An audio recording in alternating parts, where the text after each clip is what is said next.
magandang araw po muli sa bawat isa. Nagpupuri kami sa Panginoon at in behalf din ng aming kasamang mga pastor, si Pastor Ray, si Pastor Ronnie, at si Pastor JL. Kami po ay naka-attend ng pastoral conference doon po sa Cubao, February 6 to 8. And also, nung 8 din ay pumunta po kami sa Aztec. Okay? Puri po ang Panginoon sa napakagandang karanasan na yon at talagang nakita po namin ang kahalagahan ng pag-aaral ng salita ng Diyos. At kayo din, bilang tayong mga anak ng Diyos, ay talagang dapat tayong matuto. At kami na bilang mga pastor ay talagang kailangan namin maging tapat sa pangangaral ng katotohanan mula sa salita ng Diyos. Sapagkat napakarami na po ngayon talaga ay lumalayo na sa katotohanan. Kaya isa sa mga katotohanan na tinuturo ng ating Biblia na tayo ay pinili ng Panginoon. At kahit kasabi sa inyo, nasabi nga ni A.W. Pink na ito yung paksa o doktrina na ayaw pakinggan ng marami. At sana sa ating patuloy na pag-aaral ay makita nyo ang kahalagahan nito. Okay? At tanggapin natin ang katotohanan nito at marami pong mga magagandang bagay na ginawa para sa atin. At muli ay basahin natin ang salita ng Diyos. Pwede na po kayong maupo at sabayan nyo na lang po kung sa pagbabasa. Sabi po sa unang Pedro, chapter 1, verse 1 and 2. Sabi po dito, sabay-sabay po tayo. Mula kay Pedro, isang apostol ni Jesucristo, sa mga hinirang ng Diyos na sa iba't ibang dalawigan ng Ponto, Galacia, Cappadocia, Asia, at Bithynia.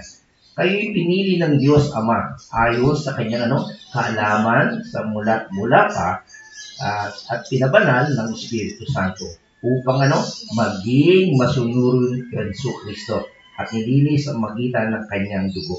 Sumagana nawa sa inyo ang pagpapala at kapayapaan. Okay, ito po ang salita ng Panginoon.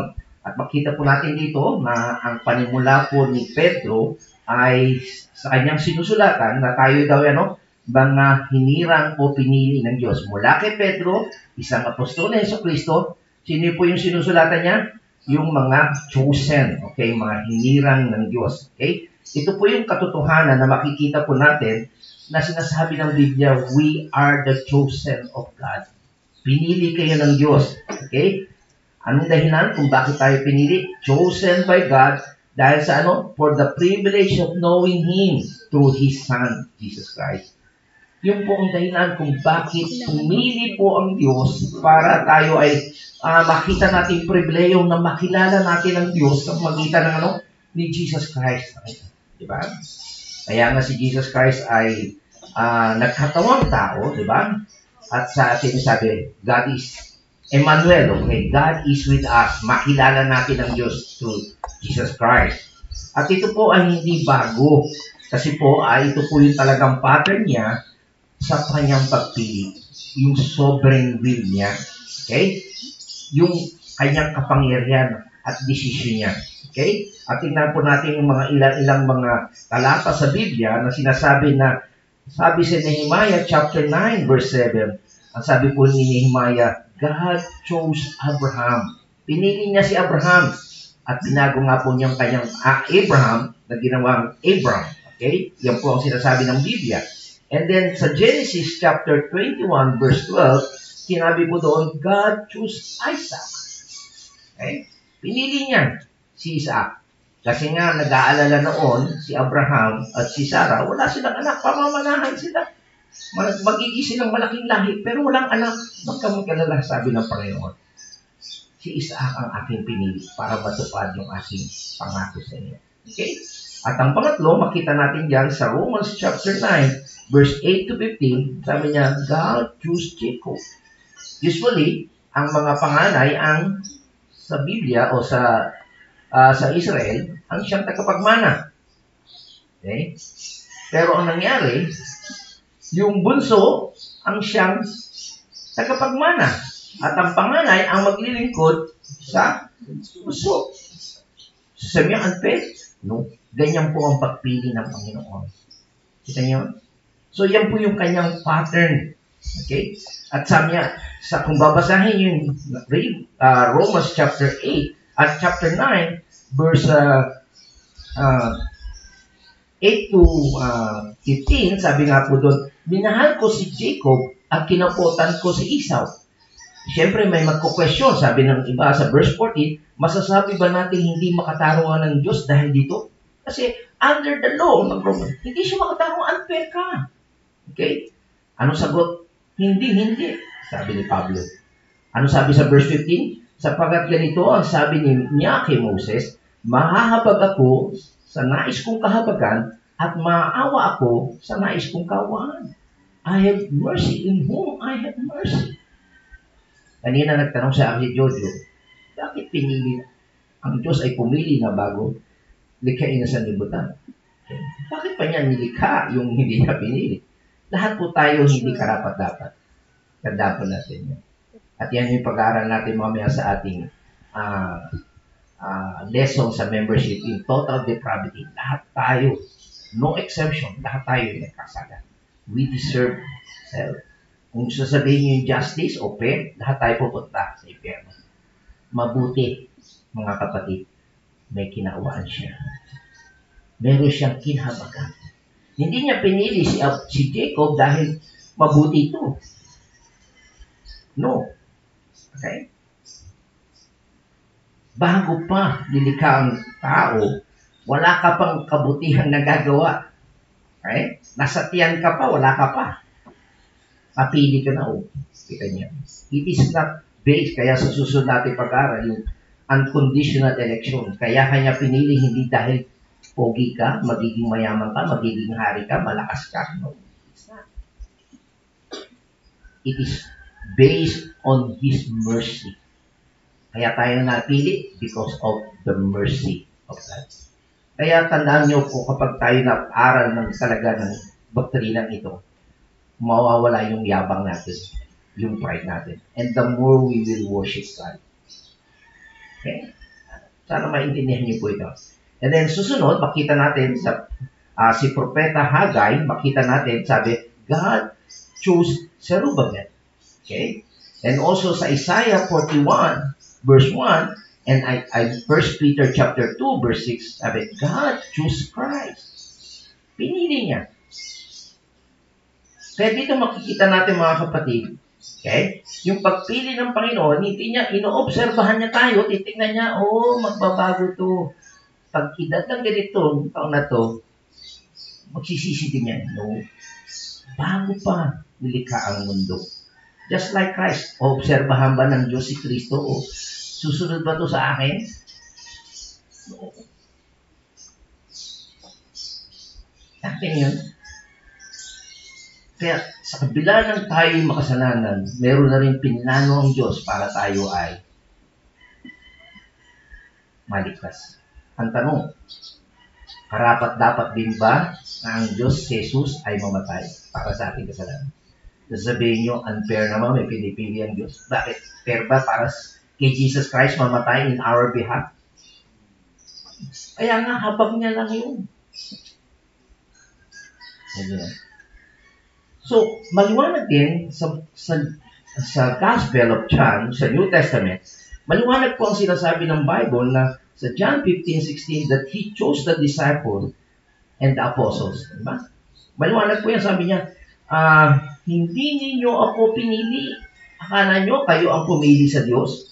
Yan ang ating mag-decision ka. No, it's not. Pinili kayo. Kayo ang pinili ko. Pinili ko kayo upang kayo magbunga at manatili sa inyong bunga upang anumang hingin nyo sa Ama sa aking pangalan na ibibigay. So I hope akala natin, sabi nga ni may pangalan ng isang pastor, okay? Nakakala niya noon, yung kanyang paglapit, pag-aaral sa salita niya, akala niya siya yung hinahanap niya ang Diyos. Hindi niya alam na ang Diyos pala ang kumikilos sa kanya. Okay? Akala natin tayo ang tumanggap o pumili sa Diyos. Yan ang tinuturo kasi, yung free will, may choice ka. No. later on pag-aaralan din yan, walang taong mahanap sa Diyos. Kaya po, nagkaroon ka ng interest na makinig sa salita ng Diyos kasi ang Diyos ang pumili sa iyo on the first place. Siya ang nag-take ng initiative. Okay? Sa Galatia, chapter 1, verse 15, he chose Paul. Kita niya. Alam natin si Paul ay dating si Saulo. Ano ang buhay ni si Saulo, no? Mamamatay tao. At ang sino pa pinapatay niya? Mga Kristiyano o follower ni Jesus Christ. Pero basahin niyo sa verse 15. Ano sabi niya? Ngunit sa kagandahang loob ng Diyos, minabuti niyang akong piliin bago pa ako ipanganak. Kita niya. Tinawag niya ako upang maging isang lingkod niya. Imagine niya. Samantala noon, religyoso siya, handa siyang pumatay para sa kanyang religiyon. Pero later on, hinahanap ba niya ang Diyos sa way Damascus? Ha? Hinahanap pa niya? Hindi. Pakapatay nga siya eh. Kita niya? Ganoon po ang pagpili ng Diyos, habag at awa lang. Pero nung nakilala niya ang Panginoon, o nung nagpakilala na ang Diyos sa kanya, sabi niya, sino ka ng aking Diyos? Ako si Jesus. Nung Spirit ay nasa kanya, ano sabi niya? Pinili niya ako bago pa ako ipinanganak. Wow! Kita niyo? Samantala, kung titignan mo yung dating buhay mo, makakaya sabi nga niya, ako ang chief sinner. Si Kristo'y namatay sa mga makasalanan at ako ang pinakamasama. Nakita niya. Kaya yan po makikita natin na wala siyang yabang. The more na alam mo ang doktrina ng election, nandoon yung kapakumbabaan mo. Wala kang yabang sa harapan ng Diyos. Napakaganda po na pag-aralan po natin ito. Kung yung iba ayaw, kasi nga may pride sila. Gusto nila na meron silang sabihin ay part sa kaligtasan nila. May magagawa sila. May contribution sila. Wala po. Nga sabi sa Bible, you must be born again. At paano po yung ma-born again ka? Ma-regenerate ka. Born of the Spirit, paano yun? Ang sabi ni Jesus Christ, ang ipinanganak sa laman ay laman nga. At ang pinanganak sa Espiritu ay Espiritu nga. Paano yun? So nagbigay ang ilustrasyon ng Panginoon. Paano mga anak? Kagaya niya si CJ ngayon, kahapon pa na sa ospital. Ayaw mga anak, ayaw lumabas ng bata. Ayaw gumapang. Ayaw magpadali. Wala kasi siyang magagawa. On his part, ang bata, walang magagawa. Hindi siya magkukrol. Wala siya. Ganoon ang born of the Spirit, wala kang magagawa. It is the work of God alone. And then yun, kaya wala tayong pagmamalaki. Okay? Kaya sabi ng Panginoon sa Ephesians, sa panahon natin ngayon, yung pagpili niya sa church ay by His sovereign choice. Nasa kanyang kapangyarihan yan.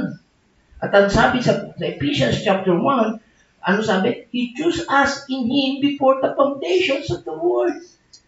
Bago pa nilikha ang mundo, pinili niya na tayo. Wow! Maisip na napakaganda. Ano? Hindi pa buhay ang lolo-lolo ko.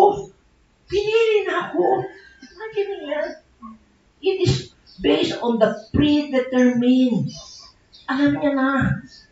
Kasi gusto niya magkaroon tayo ng relasyon sa Diyos. Okay?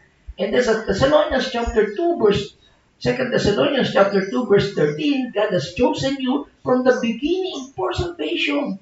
Kaya kanya pinili ay para maligtas ka niya. At yun yung ating pinag-aralan last time. Di ba? Para malaman mo na ikaw niligtas, di ba? Inelect tayo. Kailan tayo inelect? Before the foundations of the world. Matagal yun. Pero kailan ka na-saved? Doon Holy Spirit na regenerate ka. Kailan lang yun? Tama ko ba ko? Yun ang purpose kung bakit siya umirang para makamit mo yung kaligtasan na pinangako ng Panginoon. Okay? So, dahil ngayon tayo sa ating pinag-aralan. Okay? The elements of election. Yung una nga, ang nature of election, likas nito, tayo'y pinili ng Diyos by His grace. Siya ang pumipili. Ano yung basihan ng kanyang pagpili?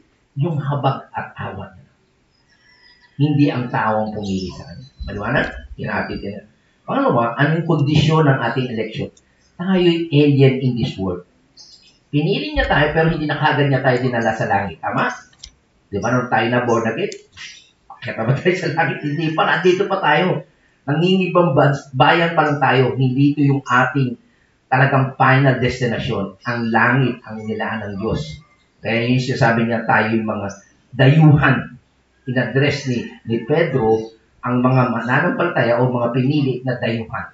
Okay? Hindi pa ito ang ating final destination. Okay? Yun po ang makikita natin sa katotohanan ito. Okay? And by the way, na makita natin itong pangungusap ni Pablo o ni Pedro sa mga mananampalataya noon, na makita natin ina-address na sinasabi niya, this is a great encouragement. Bakit? Kasi nga, di ba pinipersecute sila noon? Pinapapatay, tama? Pinapakain sa layon, sinusunog, di ba? So makita natin na hindi sila katanggap-tanggap o pinili ng tao. Di ba? O baga cast out sila. Alien nga sila. Tama? Baga naglalakbay sila, takbuhan sila. Pero tandaan po natin na kahit hindi tayo pinili ng mundo na ito, pinili tayo ng Diyos. Di ba napakagandang salita yun?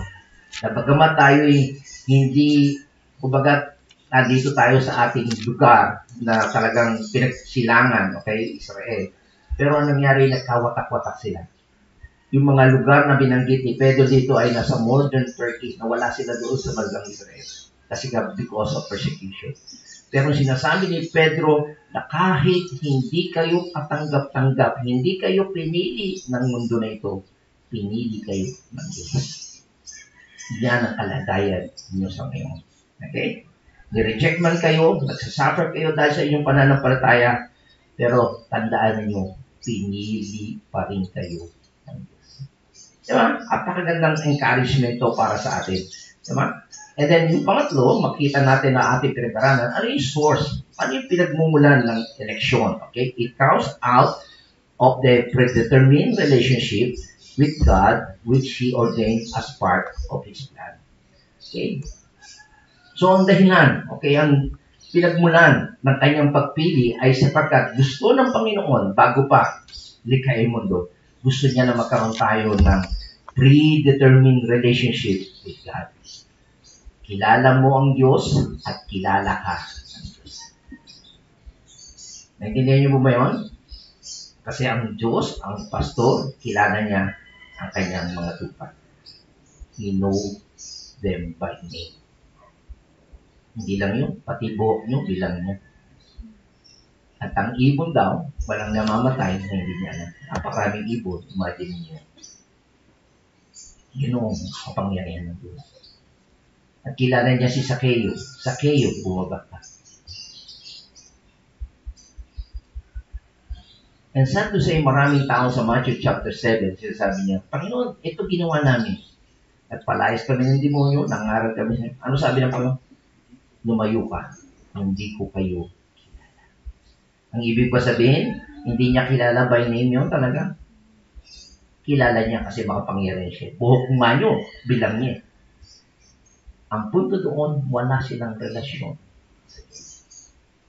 Maraming tao kilala ang Diyos, maging ang Diablo, kilala niya ang Diyos, pero wala silang relasyon sa Diyos. Hindi sila nagpapasakop sa Diyos. Naintindihan niyo po ba yun? Ang gusto ng Panginoon, kaya kanya pinili, okay? Bago pa nilikha ang mundo, gusto niya na magkaroon kayo ng relasyon. Magandang saka. Kaya pagharap mo, sa harapan ng Diyos, kilala ka niya.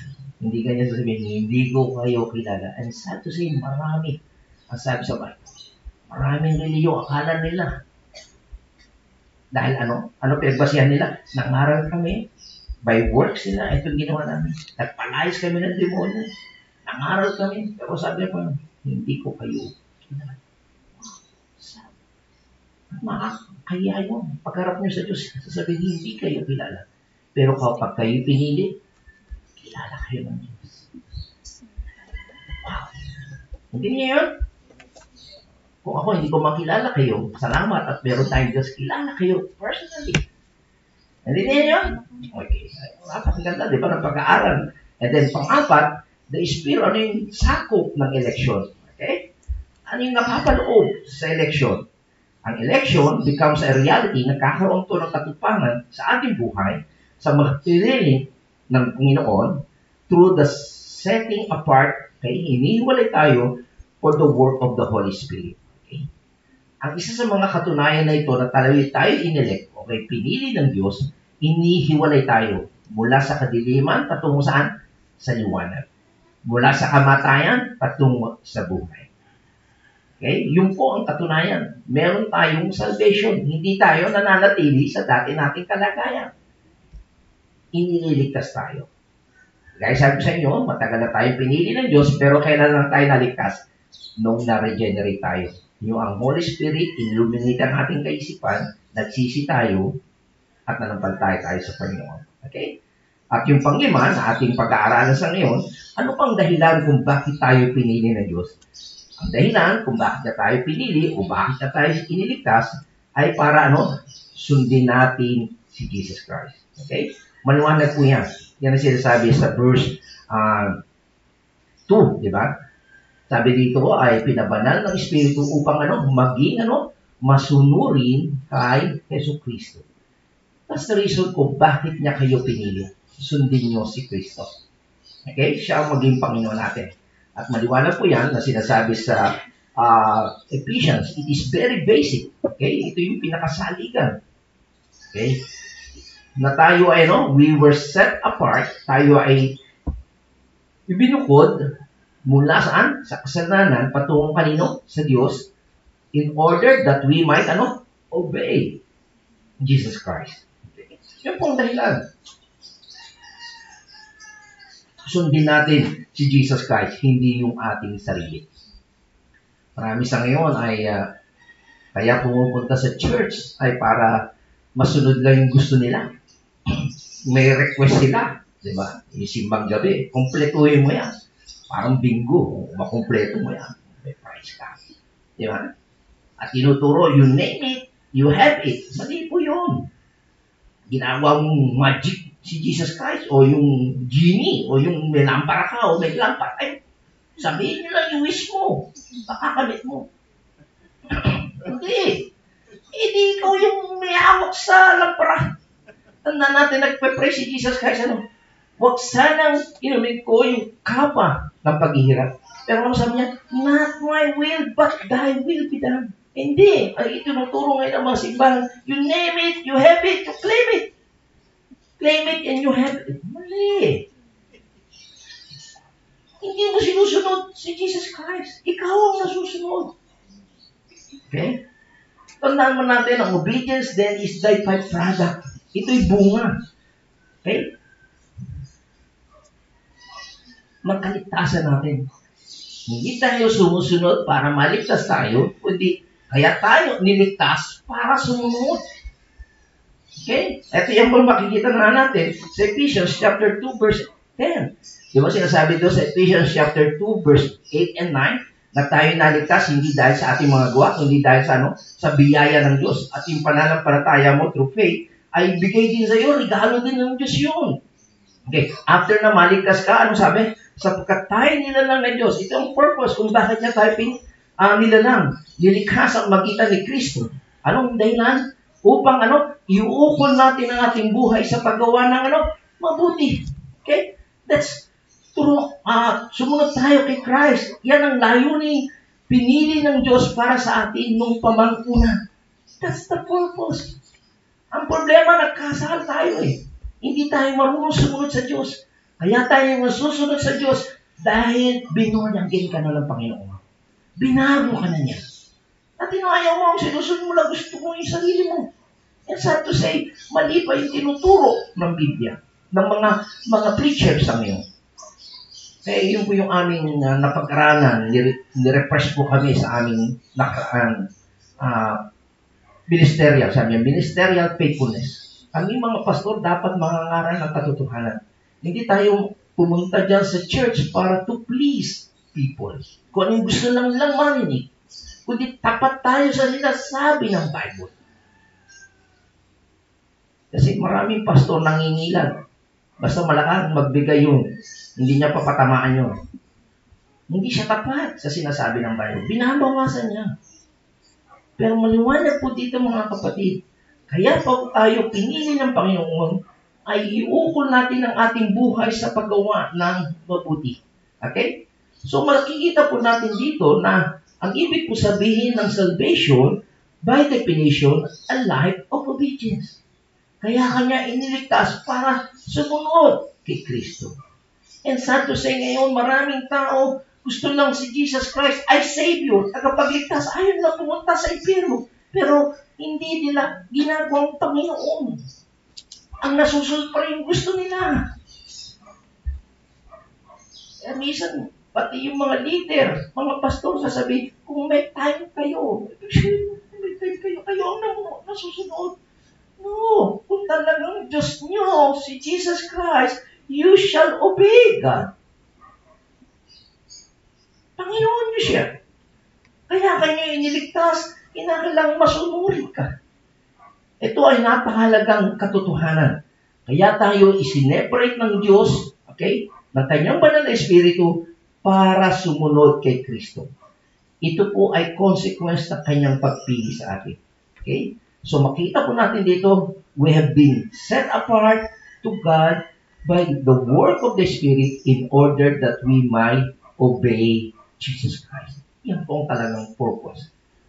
Okay? And election din, kaya po tayo iniligtas din, ay ito ay nagdudulot sa atin ng kaligtasan para magkaroon tayo ng buhay na masunurin sa Diyos. Okay?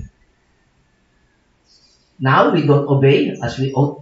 Okay? Tandaan po natin na kung titingnan natin ang ating sarili, yung sa ating pagsunod, okay, minsan ay hindi tayo 100% na talagang sumusunod, pero ganun pa man, tayo po'y tinubos unto obedience. Kaya po tayo inalis sa kasamaan, sa kadiliman, para sumunod na sa Diyos. Maliwanag po ba? Hindi yung sarili natin ang masusunod sa ating buhay. Okay? So, tandaan po natin, ito po yung pinaka-pattern, okay, huwaran ng ating buhay. Lagi po tayong una, sasabi sa Romans chapter 7, o actually, buong chapter po yan, verse 7, na tayo ay nagiging submissive sa salita ng Diyos, sa kautusan ng Diyos. Okay? Sabi, wala nang iba pa kundi ang Diyos sa magitan ni Jesucristo na ating Panginoon. Salamat sa Kanya, ito ang kalagayan ko. Sa aking isip, pinaglilingkuran ko ang pautusan ng Diyos. Muli sa aking katawang makalaman, pinaglilingkuran ko ang tutunin ng kasalanan. Alam natin dito si Pablo, sabi niya, gusto kong sundin ang kalooban ng Diyos, pero hindi ko magawa dahil ngayon sa may paglalaban sa kanya katawang. Tama? Pero bilang mga pinili ng Diyos, magsabit tayo, sundin natin ang salita ng Diyos. Kanina, pinag-usapan namin ni Jojo rin, kasi ito yung mga niremind sa amin sa aming convention, na yung ating attitude every time yung sa Sabbath. O yung Lord's Day na pinago na ngayon. Okay? Yun yung time na pahinga. Alam natin yon na 6 days, nilikha ng Diyos ang mundo, nagpahinga siya, hindi dahil sa napagod siya. Ang dahilan para pakita na kailangan nating mag-rest. Kaya sabi sa Mark chapter 2 na ang Sabat ay hindi ginawa ang Sabat para sa tao, kundi ang Sabat ay ginawa para sa tao. At si Jesus Christ ang Lord of the Sabat. Anong point doon? Ang Sabat ay commemoration na talagang we are created by God. Mga kapatid, nilikha kayo ng Diyos. At sa design ng Diyos, magtatrabaho ka ng 6 na araw. Okay? Kaya mag-overtime ka na hanggang 6 days. Pagdating ng 7 days, ilaan mo sa Diyos. Bakit? Kasi ang Sabat ay ginawa para sa iyo. Bakit? Ang Sabat din ay commemoration na kayo niligtas ng Diyos during the Egypt time. Ano punto doon? Ang church, hindi para, ang Sunday, hindi kayo para magpahinga o maglamierda. Sabi diyan, make the Sabbath holy. Kaya ginawa ang 7th day, the Lord's Day, para sa kapakanan nyo, para makilala nyo ang Diyos lalo. Masamba nyo ang Diyos. Kaya kapag hindi mo ginawa yun, talo ka. Kaya kanya pinili. Sundin mo ang sinasabi ng Diyos. Kaya niya ginawa yan. Ikabubuti mo yan. Diba? Sabi nga doon sa verse 5, fifth commandment naman, sabi niya, mga anak, you honor your mother and your father. Okay? At yan yung unang utos na may kalapit na pangako. Ano? Paanong pangako? Hahaba ang iyong buhay. Kaya mga anak, kung pasaway kayo, hindi haba buhay nyo. Kasi hindi nyo sinunod na sinasabi nyo. Hindi niyo yan. So, kaya kayo pinili ng Panginoon, kinakailangan mag-submit tayo sa loob of God. Pangalawa, we must submit, okay, to God as our master. Sabi niya, ngunit ngayon, pinalaya na kayo mula sa kasalanan, di ba? At naging alipin na ng Diyos. Kung dati alipin tayo ng kasalanan, ngayon alipin na tayo ng Diyos. Ang natamo niyo isang buhay na banal, at ang binubugan nito ay buhay na walang hanggan.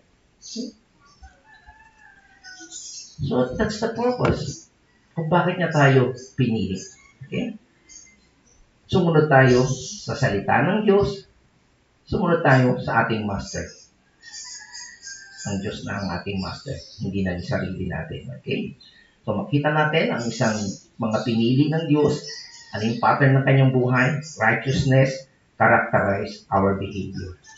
Namumuhay tayo sa katwiran. Yung mga maling practices, maling nakikita natin, ituwid natin.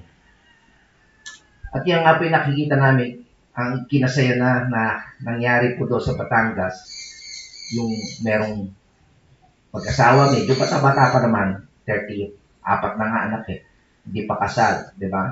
Tapos may on the way pa pala. Okay? Yun namang isa, pareho sila byudo, namatay na yung asawa ng babae, namatay na rin yung asawa ng lalaki. Masabi na, tanda na kayo papakasal pa kayo. Alam niyo yung righteousness sinasabi, ang kinatutuwa natin, nung ating itinuturo, ang information, you go back to the Bible, sundin mo ang sinasabi ng Bible.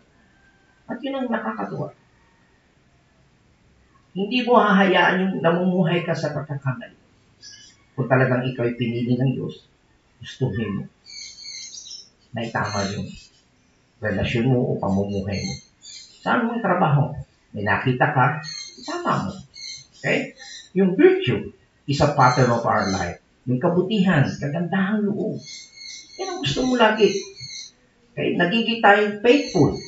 Yung kung ano sinabi natin, gagawin natin.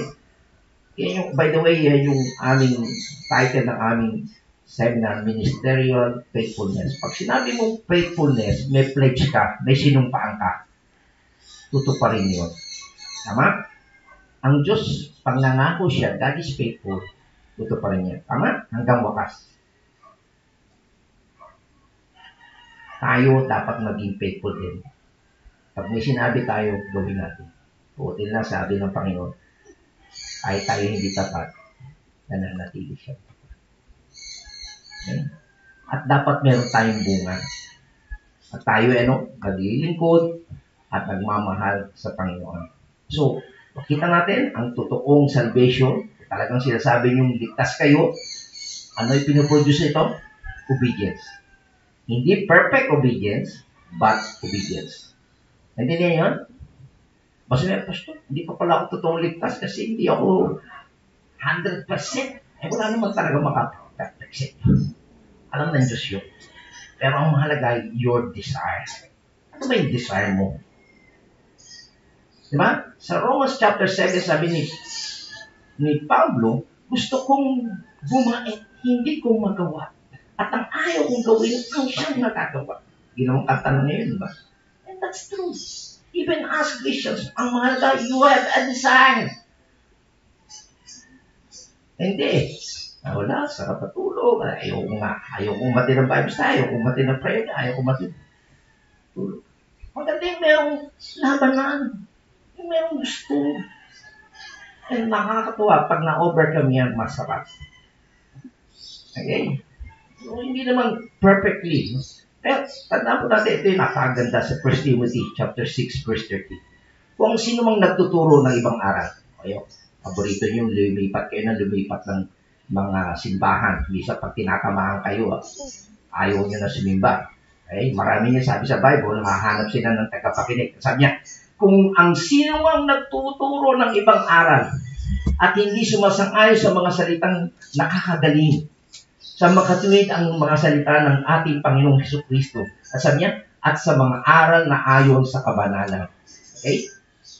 Kung ang mga tao o pastor na pinupuntahan ninyo, okay, ay hindi raw nagtuturo tungkol kay Jesus Christ at hindi nagtuturo ng doktrina ng godliness o kabanalan, ay mali po yun, mga kapatid.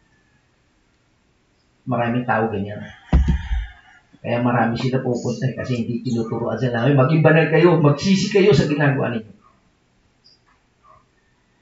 At tinuturo sa inyo, you name it, bumili kayo ng ganito, ito. Taas yung kamay nyo. Kumanta kayo. Yan lang gusto nila. Pero hindi kayo tinuturuan ng kabanalan. Okay? So, anong ibig po sabihin? It means that there is the true doctrine of Christ. Kinakailangan ang pastor na nangangaral o pinupuntahan nyo ay nagtuturo tungkol sa tamang doktrina kay Christ at ang true doctrine nito ng salvation at makikita natin likas dito ay tuturuan kayo ng kabanalan. Ngayon kasi tinuturo ng God loves you. Nangangaliwa na nga eh. May 3 ng asawa eh. God loves you pa rin. Magsisi ka, mali yung ginagawa mo. Magkagawa. Okay. Dako tayo dito nakikita natin. Ang mga totoong mananampalataya, tingnan natin. Ha? Sabi dito, ito yung sinasabi ni Pablo, kasama niya si Silas o si Silvanus. Ano yung naiisip niya lagi sa mga mananampalataya? Sabi niya, lagi kaming nagpapasalamat sa Diyos.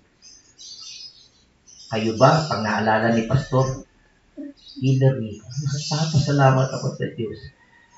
Jojo, pag binanggit pa pangalan mo, nagpapasalamat ang pastor mo.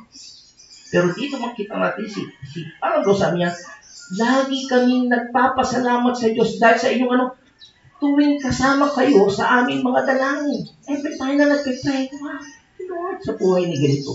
Kanya binabanggit namin sa harapan ng ating Diyos Ama ang inyong gawang bunga ng inyong pananampalataya. Naalala natin yung kasipagan, kaputihan, because of their faith, nagbubunga ito ng gawa. Diba? At ang inyong pagpapagal dahil sa inyong pag-ibig, kaya kayo nagsasakripisyo, nagmasipag, dahil you love.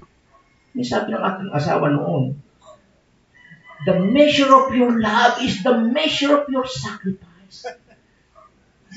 Kasi tamad akong dumalaw sa kanya, kaya magsakripisyo. Kaya din tayo, pakita natin mahal natin ang Diyos, nagsasakripisyo tayo, kahit may appointment tayo, tuwing araw ng linggo, prayer meeting, magsakripisyo ka because you love God. Ang sabi pa dito, ang pagtitiis dahil sa inyong pag-asa sa ating Panginoong Hesukristo. Ito yung dahilan kung bakit sila handang mamatay, usigin, batuhin, ikulong. Dahil alam nila, makikita nila ng mukhaan si Jesus Christ. Ayan. Sabi niya sa verse 4, mga kapatid, nalalaman namin na kayo pinili ng Diyos. This is the reason. Alam nyo, pwede nyo malaman na pinili ang Diyos ang mga tao na nagmamahal sa inyo. Okay? Mamaya, summary sa atin, sabi niya, sa verse 5, sabi, ang magandang balitang lubos namin pinaniniwalaan ay pinapahayag namin sa inyo. Okay? So, paano natin malalaman na tayo pinili ng Diyos? Yung Word of God, yung mabuting gospel, yung gospel ay ipinahayag sa inyo. Kundi sa magitan ng kapangyarihan ng Espiritu. Okay?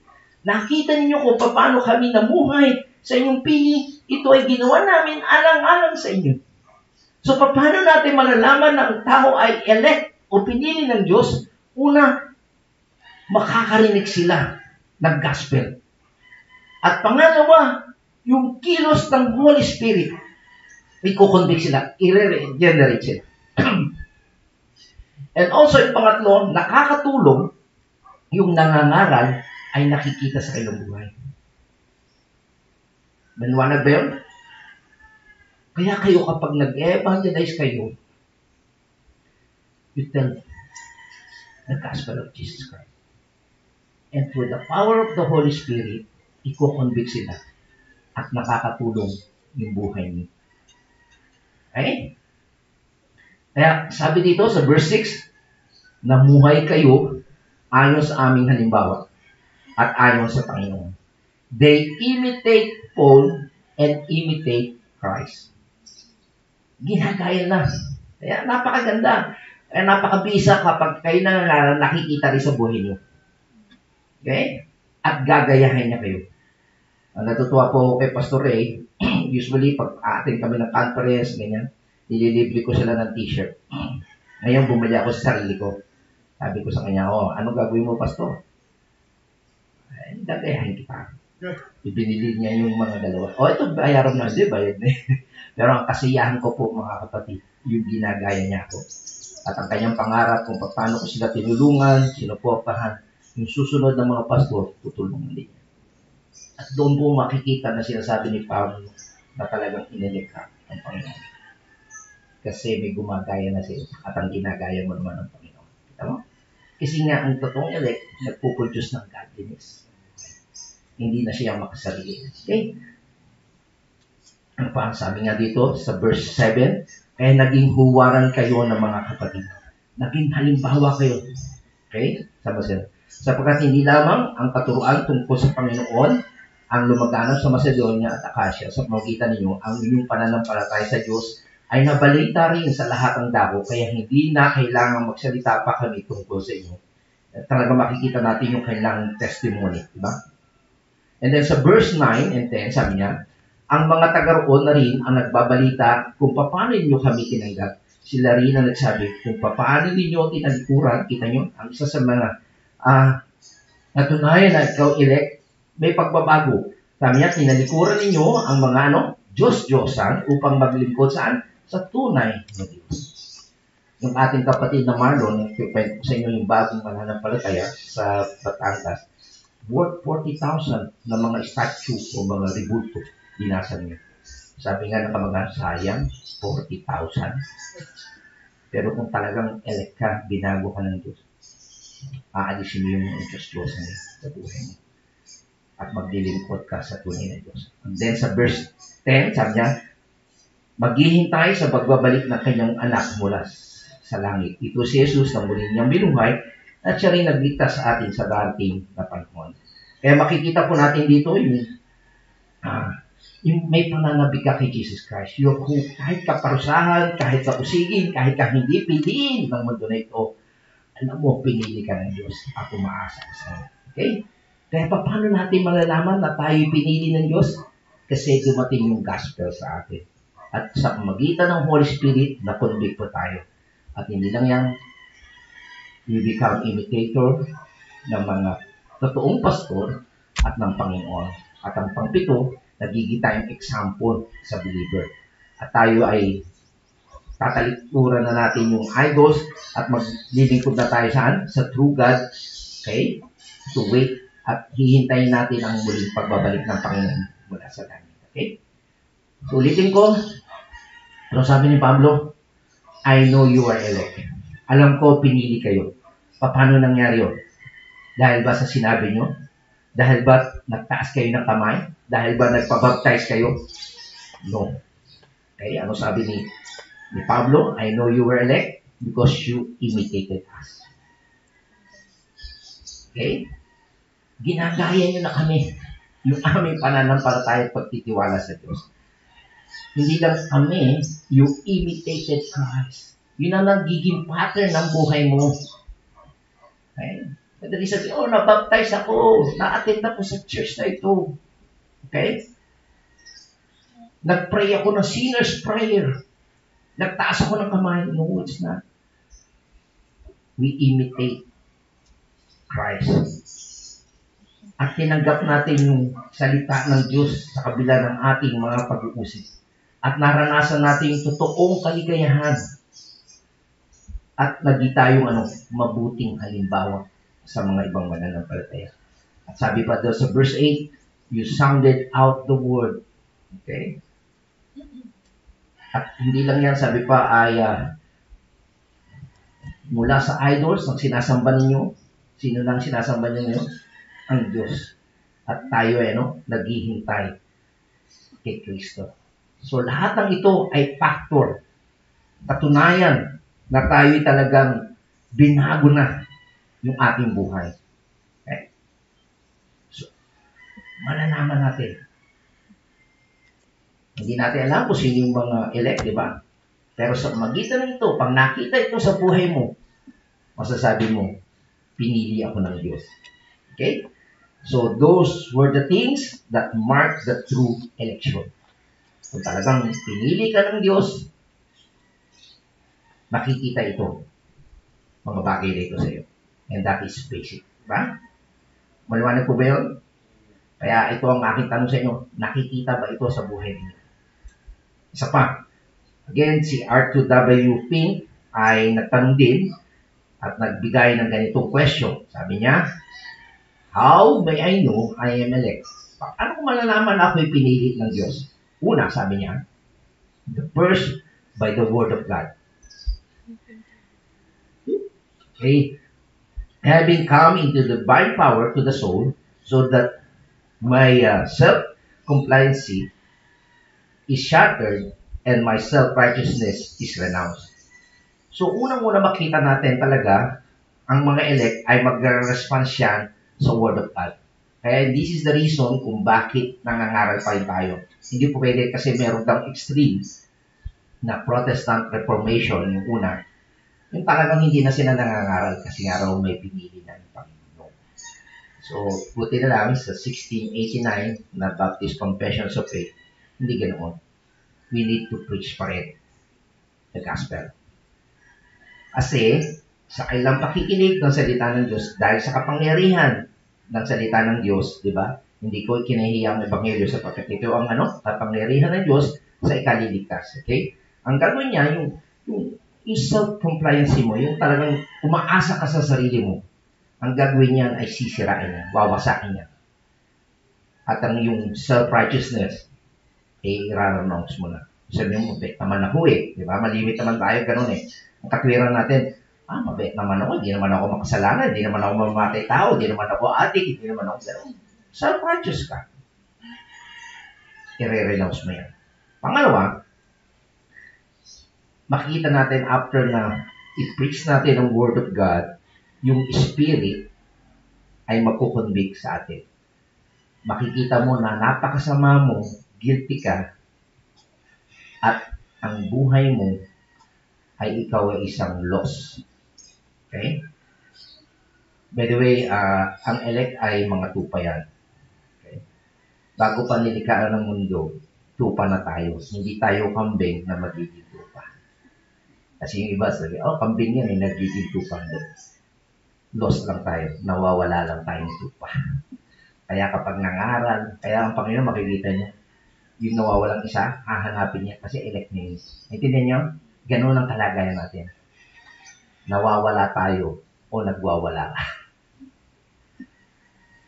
Pero kapag nangaral ng salita ng Diyos, ang Holy Spirit sa iyo, magsisisi ka. Mag-repent ka. Okay?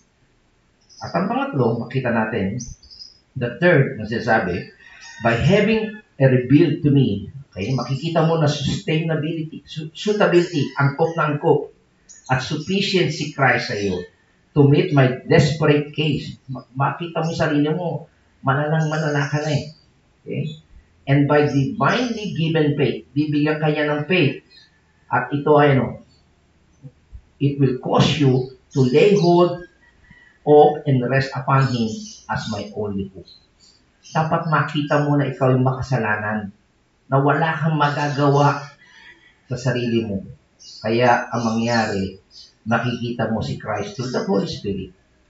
Makikita mo na sapat at tamang-tama si Christ.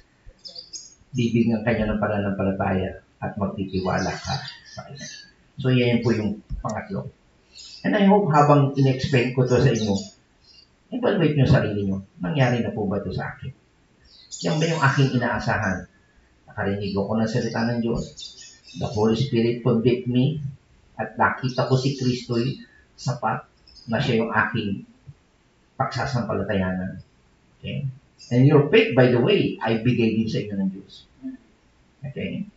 Kaya, ang kaibahan sa totoong mananampalataya, yung iba kilala ang Diyos. Pero ang tanong, nagtiwala ka ba sa Diyos? Ibinigay mo yung buhay mo sa Kanya. And pang-apat, okay, by the mark of the new nature. So, malalaman mo na may bago ka ng likas within me. So, meron ka ng pagmamahal sa Diyos. Mahal mo. Pangmahal mo ba? Gusto mo bang makita? Siya ang nakita. Alam ko may boyfriend ka. Gusto mo makita. Tama. Gusto mo makausap. Tama po ba ako? Okay. Saan ba? Tapos pangalawa, meron kang appetite for spiritual things. Nagugutom ka. Di ba? Gusto mo magbasa ng Biblia. Tama po ba ako? Ang Bible, sabi hindi lang sa tinapay na bubuhay ng tao, kundi saan? Sa salita ng Diyos. Kailan ka nagbabasa ng Biblia? Dapat araw-araw. And longing for holiness. By the way, yes, sabi siya, binigyan tayo ng Holy Spirit dahil hindi siya holy kaysa sa Holy Father o Holy Son, kundi kaya tayo binigyan ng Holy Spirit tayo para to make us holy. Ngayon, happiness. Kung saan kayo masaya. No. Kaya kayo niligtas ng Panginoon para kayo maging holy. At maging conformity to Christ, maging Christ-like. Okay? And panlima, makita natin, by the resistance which the new nature, pag meron ka ng bahaging nature, ang luma mo caused me to hate sin at look myself for it.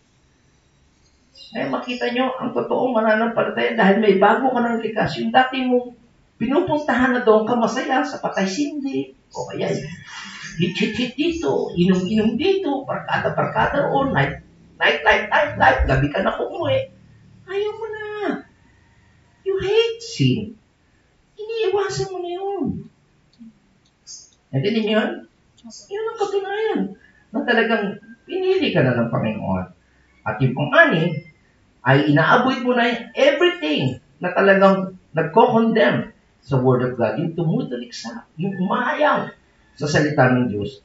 At sa ngayon, ay makikita natin ay meron tayong sincerity na nagre-repent tayo at nagpapakumbaba, ikinocompess natin ang lahat ng ating mga kasalanan. The more, mga kapatid, the more na makilala mo ang Diyos, makikita mo yung kakulangan mo sa Diyos.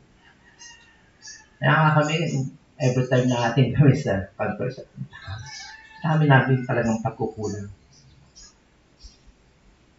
Ang taas kasi ng standard ng Diyos. Nahihingi ka ng patawad sa Panginoon. Kaya sabi niya, pero ang mahalaga, you obey God.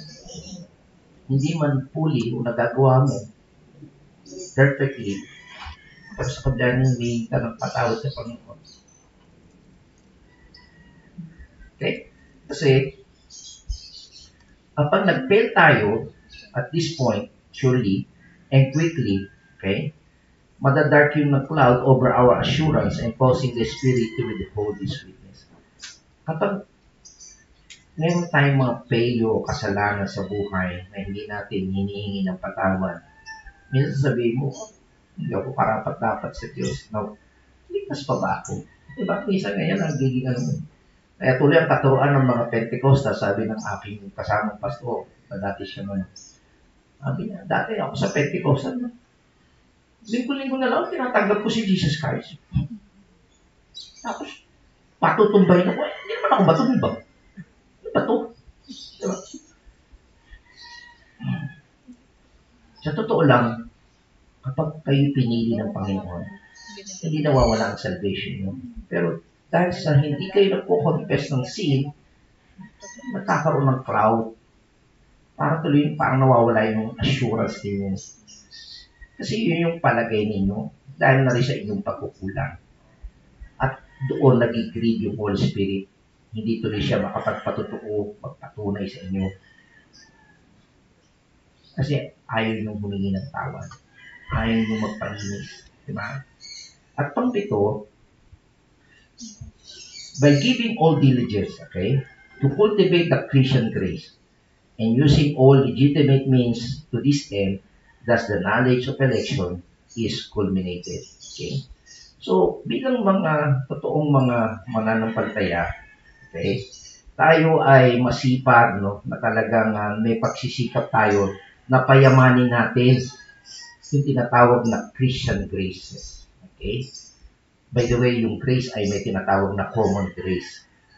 Ang common grace ay yung araw, yung ulan, kahit hindi mananampalataya, diba? Tama? Pinauulan niya, yan ang common grace. Ang isa pa sinasabi sa Bible, yung kayo ng tatay, nanay, pag humingi ang anak nyo ng tinapay, ano binibigay nyo? Tinapay, hindi. Tama? That's the common grace. Pero yung may tinatawag na saving grace, na yun ay ibinibigay niya lang sa mga elect niya. Tayo rin, bilang mga tumanggap ng common grace and saving grace, dapat gamitin din natin yun. Okay? Pagyamanin natin. Hindi yung galit tayo lagi sa ibang mga tao. Marunong tayo magtimpik sa iba. Tama? Bigyan natin yung grace din. Kung paano tayo kinahabagan ng Diyos, kahabagan din natin yung ibang tao. Tama? So, yan po makikita natin na how do you know that you are elect? Di ba? Ay maniwanag po yan na sinasabi na talaga because of the Word of God. Sa salita ng Diyos at nakukonvict po tayo sa ating mga kasalanan. Okay? So, ang lahat po na ito, okay, na binanggit ni AWP, isa-summarize po natin at i-relate natin sa ating paksa ngayon. Okay? Ang lahat ng ito, sa totoo lang, it is the commonest term reflected on our obedient life. Ang lahat ng iyon ay talaga makikita natin dahil sa pagsunod ng ating puso. You obey the word. Pag may pinangaral, ang salita ng Diyos, the gospel, susunod ka. Okay? And also, you obey the convictions of the Holy Spirit. Dahil nakonvict ka ng Holy Spirit, susunod ka. And you obey the word of Christ. Nagayahin mo si Kristo. Sabi nga ni Pablo, I imitate Christ. You imitate me as I imitate Christ. At nakita natin kung paano namuhay si Jesus Christ na nandito siya sa lupa para bigyan niya tayo ng magandang halimbawa. Okay? At ang susunod, you obey what the Scriptures calls you to do. Kung ano sinasabi ng Bible, ng Scripture, kaya po na, isulat po ito. Sundin natin. Not your will be done, but thy will be done. And this is the reason kung bakit po tayo niyakap natin yung Reformation. Ang ibig po sabihin ng Reformation, you go back to the Bible. At ang Reformation po ay nagbibigay ng malaking pansin sa theology. Yung tungkol sa Diyos. Karamihan po ngayon, mga churches, nakapokus ang kailang pangangaral sa tao. You want to be rich? You prosper? Yan ang gusto. No. We focus on God. Sino ang Diyos? Sino yung pumili sa inyo? At pagkatapos mong malaman yun, you can worship God. Sufficient. Suitable siya para sa iyo. Para unang-una, maligtas ka. Para malaman mo na hindi mo kayang iligtas sarili mo. Ang Diyos lamang ang magliligtas sa iyo. At malalaman mo rin yung providensya niya. Ipagkakaloob niya ang kailangan mo habang ikaw ay nabubuhay. We must obey what the Bible says. Kung ano yung sinasabi mo. Yung pagkaasawa mo, Kristiyano dapat. Huwag mo pamunahan ng Diyos. Hindi, makukonvert din mo. Tigas ulo mo ba? And that's the reason kung bakit nakakaroon ng problema sa mata. Okay? So, obedience is the mark. Yan ang marka na talagang totoo kang pinili ng Diyos. Okay? Ito ay resulta ng pagpili sa Panginoon. Okay? It is the response, ito yung pagtugon mo that comes to one who is truly redeemed. Kung talagang tinubos ka ng Diyos, ang magiging response mo, yung pagsunod mo sa Diyos. Maliwanag? Kaya, kapus-tapusan, ano sabi ni Pedro? Si Pedro, anong sinasabi niya sa atin? That electing works produce obedience to Jesus Christ. Kapag talagang pinili ka ng Panginoon, ikaw ay magiging masunurin kanino? Kay Kristo. Sino susunodin mo? Sarili mo ba? Hilig mo ba? Tatay mo ba? Yung tradisyon ba? Sad to say, kanina makita niyo sa mga pamahiin, sa mga patay, dahil may mga pamahiin, mas sinusunod niyo yung pamahiin kaysa sa sinasabi ni Jesus Christ at ang Biblia. Paginin yan. Pero gusto niyo pumunta sa langit. Nagdadasal kayo para sa patay. Pero hindi naman yung sinusunod si Jesus Christ na siya yung daan papunta sa langit. Paginin yan. Pakalukuhan yan. Kaya hindi natin ang tinuturo ng Bible. Tinuturo ni Jesus Christ. Again, yung obedience na ito, it is not perfect obedience. Tama? Alam natin, nagpe-fail tayo. But there will be heart of brokenness kapag tayo ay nag-fail. Tama? O baka naman, nagtutunto ako, nakaloko ko nun, nakadaya ako. Wais na to. Totoo ba yun? Ang totoong mananampalataya, kapag may failure siya, merong heart brokenness at confession mali. But it is characteristic of a true believer to obey Jesus Christ. Gusto mo na sumunod sa Panginoon, kaya lang di sa nagpe-fail ka. Tama? You're sorry for it. Hindi ka natutuwa. Maliwanag ko ba yun? So I hope tanungin yung sarili nyo, am I elect? Okay? Kasi kayo ang makakasagot niya. Ako kasi, kung ano lang nakikita ko sa inyo pag araw ng linggo, pag sa bahay, nakikita ba kayo masunurin? Ha? Don't deceive yourself. Ayoko na dumating sa buhay nyo, pagkarap nyo sa Panginoon, sabihin sa inyo, ay, hindi ko kayo. Okay? Next Sunday ay tutuloy pa natin ang maganda. Sabi dito, hapyaw lang, sabi yan. Kayo'y pinili ng Diyos Ama ayon sa kanyang layunin sa mula't mula pa at pabanalin ng Espiritu Santo upang maging masunurin kanino? Kay Jesucristo. Ito, may katugtong pa yung mga kapatid. At linisin sa magitan ng kanyang dugo. Sa susunod na linggo, makikita niyo kung gaano kahalaga yung linisin kayo ng dugo ni Kristo. Ano ba ibig sabihin? Tayo po naman natin. Panginoon, aming Diyos, kami nagpapasalamat sa iyong mga salita na iyong iniwan sa amin patungkol sa kaligtasan ng aming kaluluwa. Salamat din sa Banal na Espiritu na kakasangkapanin mo upang ang mga salita na aming narinig o nakagaranan ay magkaroon po ng conviction sa aming buhay upang kami ay magsisi, talikuran na namin ang aming maling kasalanan. At kami, Panginoon, ay magpasakop sa iyo. Tulungan mo kami at bigyan mo kami ng pananampalataya na isuko namin ang aming sarili sa iyo at sumunod kami sa iyo bilang Diyos, Panginoon ng aming buhay. Hindi lang tagapagligtas, kundi Panginoon talaga ng aming buhay.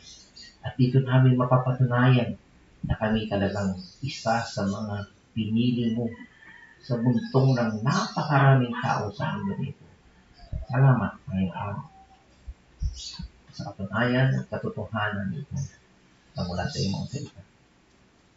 Ikaw, Panginoon, ang makapangyarihang Diyos na pumipili at bumabago sa tao para sa iyong kalulatian. Ito po ang aming dalangin sa pangalan ng Jesus. Amen at Amen.